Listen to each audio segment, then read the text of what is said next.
c'est le moment de notre rencontre avec notre députée fédérale, Christina Michaud. Bonjour, Christina. Allô, ça va bien? Ben oui, toi? Oui. T'as un décor différent, c'est beau?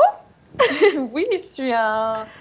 On dit télétravail, là, c'est peut-être camping-travail. Je suis dans la MRC d'Avignon, juste à côté de la Matapédia, chez nous, à Escuminac. Donc, je profite, je profite du beau temps, mais il fait pas super beau. Je suis pas chanceuse dans mes vacances, mais c'est pas grave.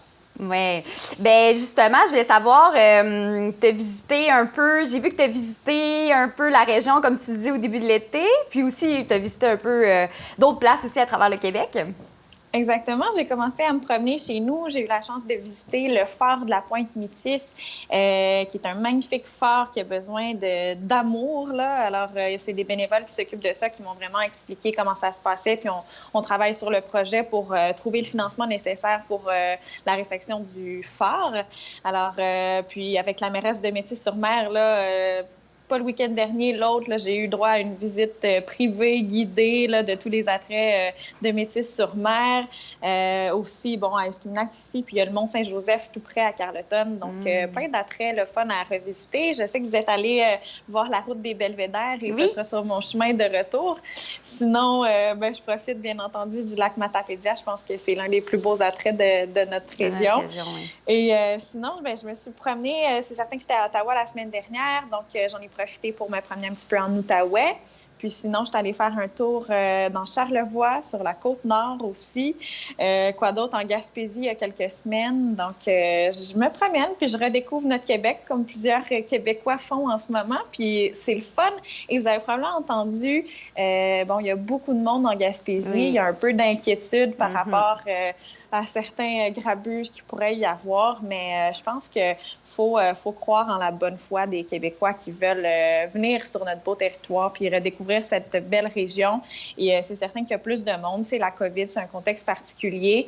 Je pense que les gens peuvent faire preuve de respect puis peuvent faire attention. Et on est tellement contents de les recevoir. Donc, c'est vraiment pas un reproche envers ces personnes-là. Mais dès qu'il y a des problèmes, il y a toujours des solutions aussi. Donc, je vois la ville de Grande-Rivière, par exemple, qui a fait un camping temporaire sur un de ses terrains de la ville pour accueillir des campeurs qui n'avaient plus de place dans les campings pour contrer un petit peu le camping sauvage. Donc, il y a plein de solutions qui arrivent, puis c'est beau de voir ça. Oui, vraiment. Puis c'est ça nous fait plaisir de recevoir des visiteurs. Juste respecter un peu notre environnement, c'est important. Exactement. Ouais. Le Bloc québécois est en tête présentement au Québec dans un sondage mené par rapport aux intentions de vote. Exactement. C'est une très belle nouvelle qui prouve que notre travail est apprécié, je pense, ici dans le comté, mais à la grandeur du Québec, quand même, une hausse de 10 points là, depuis le début du mois de juin. Donc, le Bloc, selon un sondage de Léger, se situait à 39 % dans les intentions de vote au Québec, donc devant les libéraux. Avec toute l'affaire We Charity, les libéraux, leur popularité fond un petit peu comme neige au soleil, là, donc ils se retrouvent à 30 % derrière le Bloc québécois. Donc, c'est signe que les Québécois apprécient le travail du Bloc, qui sont nationalistes, qui se voient dans les députés qui les représentent. Alors, très bonne nouvelle. Puis, bon, les conservateurs suivent avec 13 % et les Verts un 3 %. Donc, vraiment, 39 % pour le Bloc. C'est une bonne nouvelle. Ça nous redonne un petit boost, comme on dit. Puis, ça fait du bien en plein été comme ça. Oui, puis vous êtes quand même loin devant de 9 % je pense. Ouais. Oui, donc, non, félicitations, c'est très bon. Présentement, il manque de bras dans les CHSLD cet été.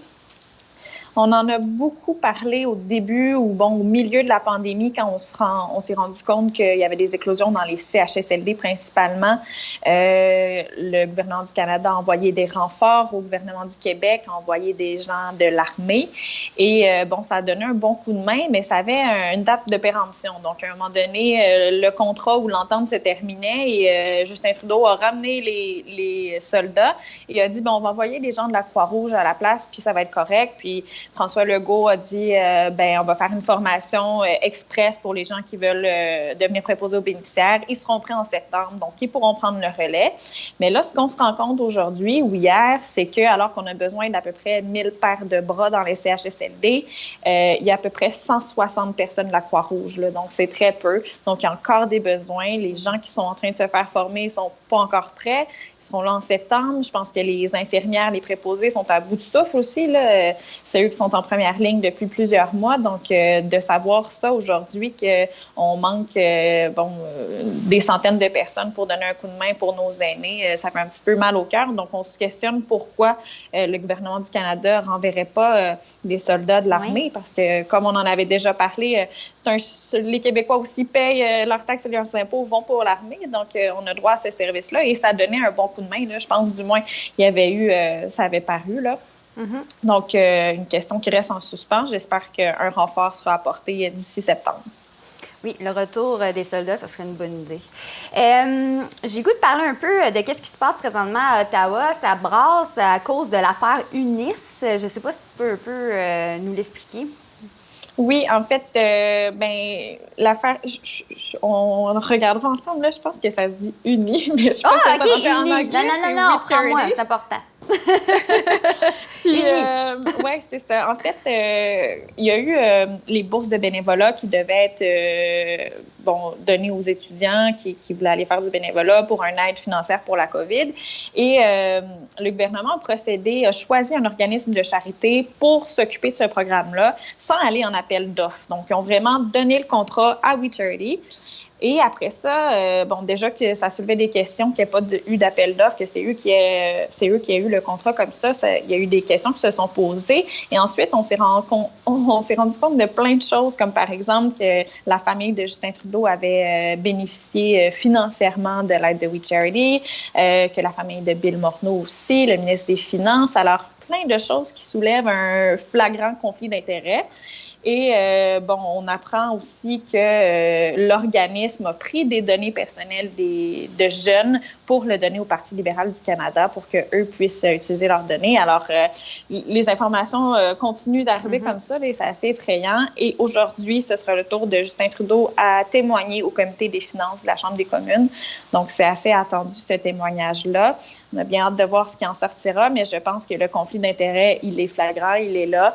Et nous, au Bloc, on demande que le premier ministre et le ministre des Finances se retirent du moins le temps que la lumière soit faite sur l'affaire. Mais je pense que c'est un conflit assez grand pour demander une démission complète des gens qui ont été impliqués. Là. Alors, je vous invite à aller lire un petit peu là-dessus dans vos vacances si ça vous intéresse.